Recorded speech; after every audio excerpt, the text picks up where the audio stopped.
Cette semaine dans Hors Série, nous allons vous parler d'une histoire d'amour un peu particulière. Cette romance a vu le jour à Crissey-sur-Mance, dans l'un des plus beaux villages de France. Là-bas, un château féodal en ruine attendait désespérément que quelqu'un s'intéresse à lui. Et c'est Paul qui a finalement craqué pour ces vieilles pierres. Et du travail, il va en avoir pour rendre à ce château son faste d'antan.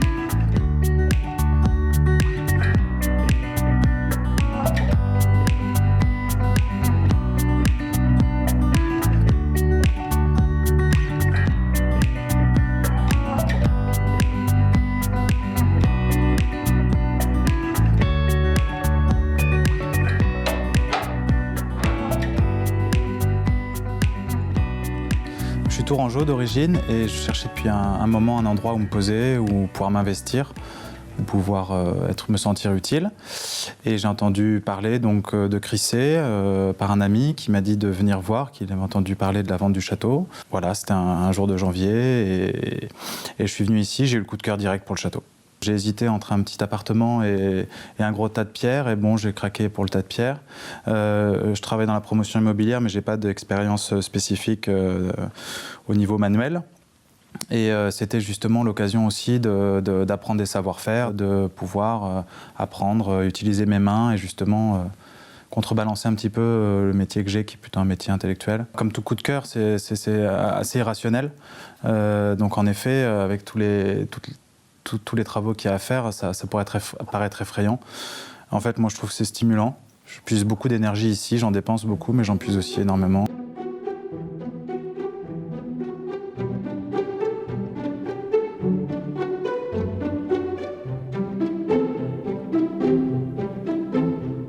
Le château de Crissey-sur-Mance, c'était la propriété de la famille Turpin de Crissey, qui est une illustre famille française du Moyen-Âge, qui pendant plusieurs siècles a eu des représentants ont eu des fonctions politiques très importantes, notamment quand le roi Charles VII était installé à Chinon, à une petite trentaine de kilomètres d'ici.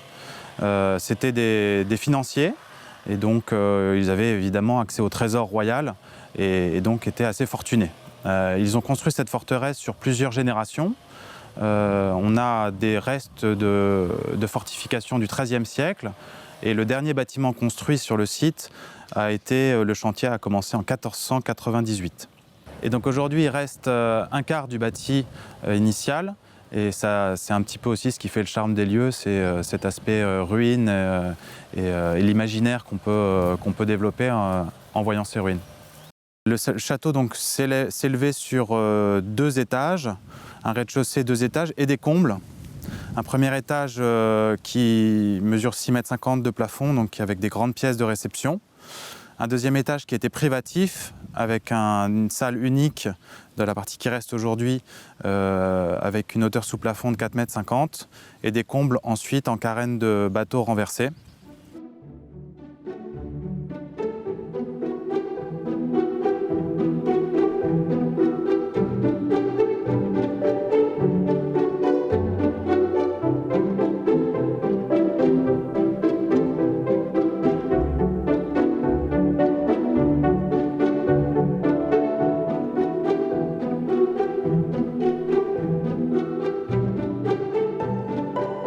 Donc là, on se situe dans les douves sèches du site qui entourent la partie nord en fait, du site et qui permettaient donc de constituer une protection évidemment pour le site, doublée de ce mur qu'on voit là-haut. Et en fait, ces douves sèches sont la résultante de l'excavation des pierres. Donc initialement, c'était donc une carrière pour extraire la matière première pour la construction du château, de la chapelle et probablement d'autres bâtiments aussi dans le village. On imagine le nombre de bras qu'il a fallu et le nombre d'heures qu'il a fallu pour extraire toute cette matière, la retailler, la déplacer et l'installer ensuite à plusieurs dizaines de mètres de haut. Tout ça sans la force de la fée électricité.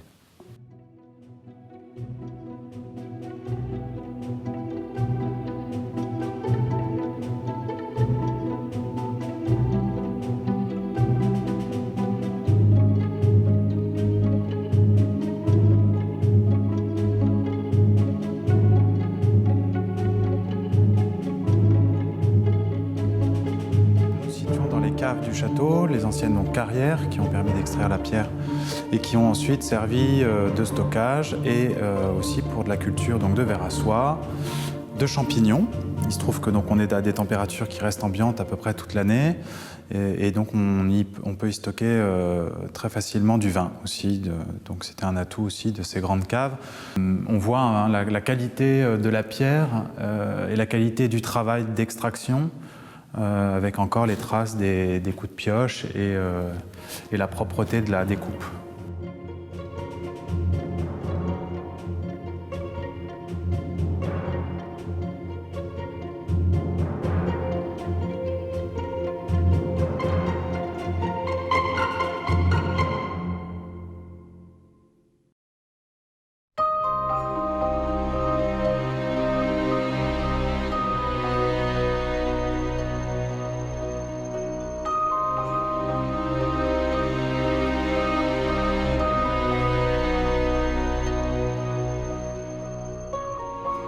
Donc là, on se situe dans les souterrains du château.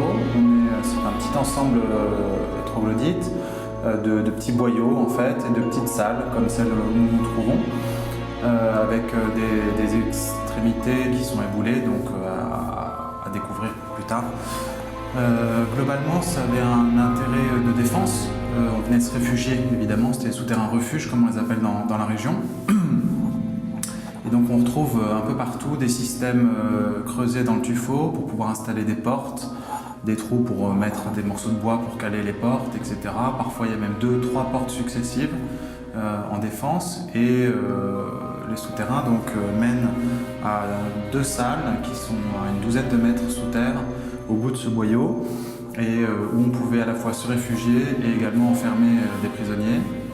La deuxième de ces 2 salles accueillait un puits. Donc c'était aussi un moyen d'avoir l'accès à l'eau en cas de siège.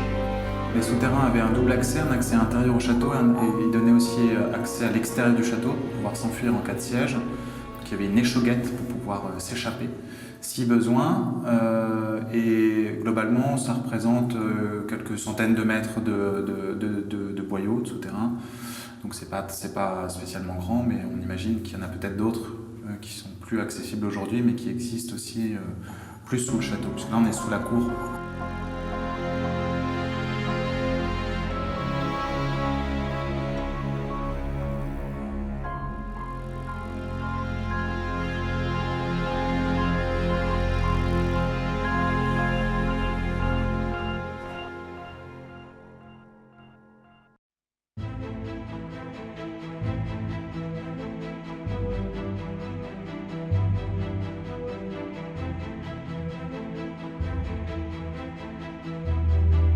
Au XIXe siècle, c'est une famille d'agriculteurs, de propriétaires terriens agricoles, de terres agricoles, qui a racheté le domaine, je parle bien du domaine, donc château plus les terres, l'idée étant évidemment d'exploiter les terres avant tout.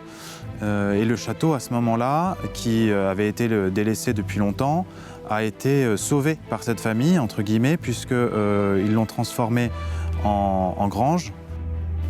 Bonjour André. Bonjour Paul. Comment ça va?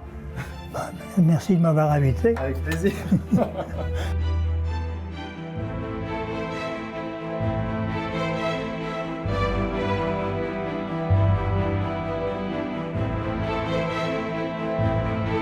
C'est l'arrière-grand-père, Honoré Ardouin, qui l'a acheté en 1913. C'est maman qui a arrêté ça. Et puis après dans l'héritage, comme nous étions 2 frères, c'est moi qui ai le château. C'était des dépendances.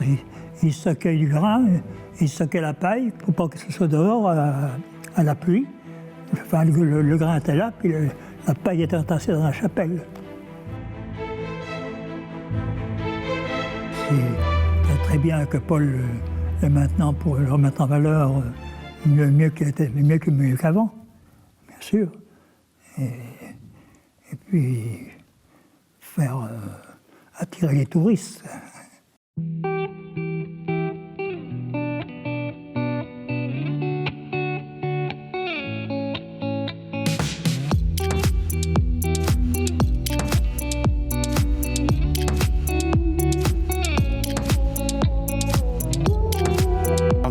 dans la chapelle seigneuriale du château de Crissey-sur-Mance, qui date du XVIe siècle, qui représente à peu près 70 mètres carrés au sol et qui s'élève actuellement sur 12 mètres.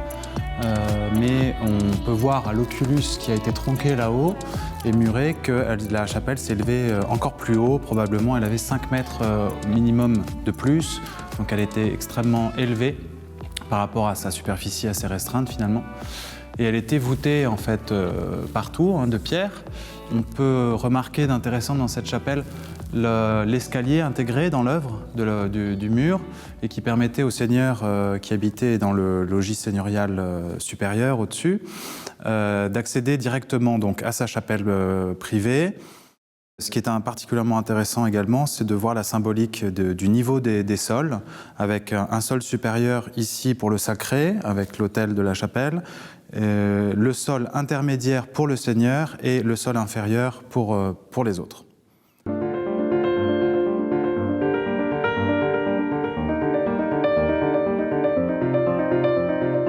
Quand on me demande pour combien de temps j'en ai, en général, je réponds le plus longtemps possible.